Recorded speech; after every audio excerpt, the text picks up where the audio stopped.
বন্ধুরা চ্যানেলে নতুন ভিডিও নিয়ে চলে এলাম। তো এক সপ্তাহ মতো ভিডিও দিতে পারিনি, তো তার জন্য আমি ক্ষমা চেয়ে নিচ্ছি। এখন তো আমার পরীক্ষা চলছে, কলেজ চাপ আছে দোকানে, সেই জন্যে আমি ভিডিও দিতে পারিনি। তো ভিডিওটা দেখতে হবে, অন্যরকম ভিডিও আসছে।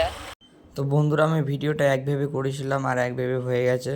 তো আশা করিনি যে এরকম জিনিসটা হবে, আমিও আশা করিনি, চিল্লও আশা করেনি। তো ফেস ভিডিওটা ঠিক করা হয়নি। তো পুরো ভিডিওটা দেখতে হবে, তাহলে বুঝতে পারবে। চলো তারপর চিল্লোকে নিয়ে যাচ্ছি, চিল্লোকে মুড়িটা দিয়ে দিয়েছি, আমার কাছে জলটা আছে। তো বন্ধুরা মাঠে যেতেই শুনলাম খবরটা, তারপর দেখলাম। তোমরা আগে ভিডিওটা দেখো, নাহলে পুরো বুঝতে পারবে না কি ভয়ানক ব্যাপার। তোমরা পুরো ভিডিওটা দেখো, তারপর আমি বলছি। ধান পড়ে আছে দাদা, তোদের ধান কুড়ো দেবো না, চ না তোদের ইয়ে পাখিগুলোকে দেবো। পাখিগুলোকে দিবি, এসে কুড়োবো চলাই, আমাদের পাখিগুলোকে দিয়ে দেবো।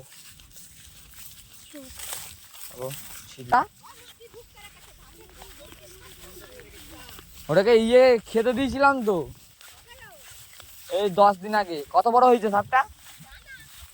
বন্ধুরা আমিও ফার্স্টেই ভাবছিলাম ইয়ার্কি মারছে, তো আমিও ইয়ার্কি মারছি।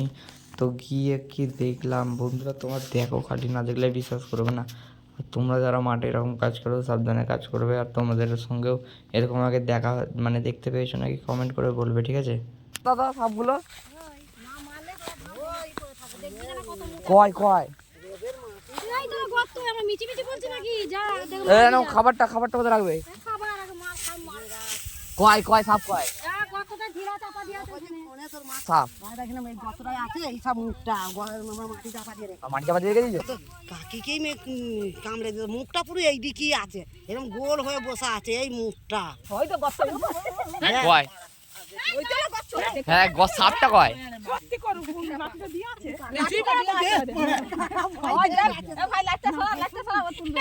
হ্যাঁ ওই তোর সাপটা, বড়ই সাপটা।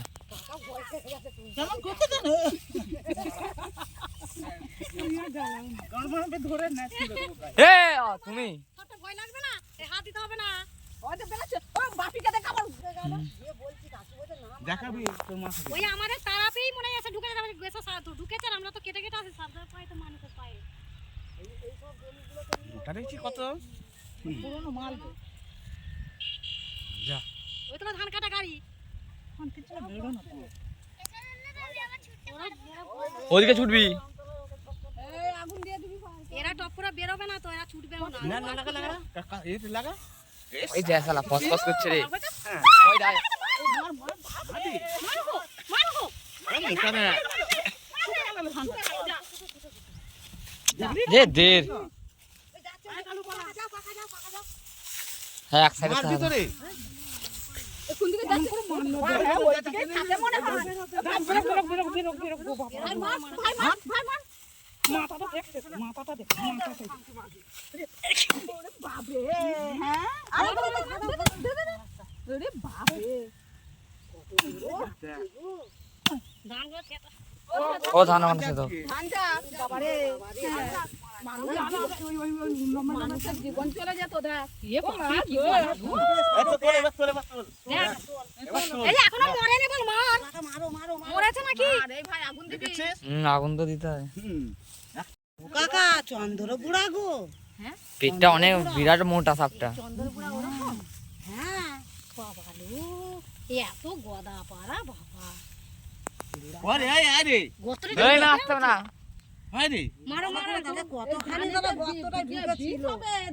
ধানের ডাটিতে রক্ত পড়লে ও লালানি গুলো ভালো নয়, এবার ঢোকাই নিয়ে ওই গাছতলার দিকে নিয়ে চলে যায়। এত বড় সাপটাকে মারতে পারে সঙ্গে সঙ্গে, জোরে ছুটছে কি জোরে, এটা মনে হয় না এক সজল দে তুই মারবি তো হবে আমাদের হাতটা কাঁপতে দে, হাতটা ঢুকে যাবে যা আর ঠান্ডাতে ঢুকে করতে পারছো না। এই ওই এইদিকে থাকে, ও এইদিকে থাকে, ওই চলে যাচ্ছে এইদিকে, ওখানের দিকে থাকে। ওইখান দিয়ে হয়ে ঘুরে যাচ্ছে, মানে এদিকে কোথায় যাবে এদিকে চলে যাচ্ছে। কারো কাছে দেশলাই ফেসলাই আছে এখানে? আর এখানে দুটো শুকনো পুঁটি নিয়ে আসো এই জমি থেকে। দুটো কুটি নিয়ে এলে ভালো, প্যাঁকাটিতে কতক্ষণ ধরবে, স্যাঁক করে ধরে যাবে। নড়ছে তো এখনো মনে হচ্ছে। দুটো এরকম ঢুকে আছে, দেখছে না সাপ। আমরা বুদ্ধি করে আবার এই মাটি চাই তুলে আবার চাপা দিই। আমরা বলি যে হোক আসবে মারা করাবো, কিন্তু আমরা হলে মারতে যাবে ছুটছে তো আজ ঝামনা সাপের মতন ছুটছে। তারা এই গোটা জমিতে রাস্তা করে সোজা একটা রাখছে, আর ওইখান দিয়ে একটা রাস্তা আছে, গর্তই ঢোকে বেরোয়। ও 4 জনের পয়সা আছে, 4 জনের। ঠিক আছে চলো, দেখে কাজ করবে। চ বাড়ি চ।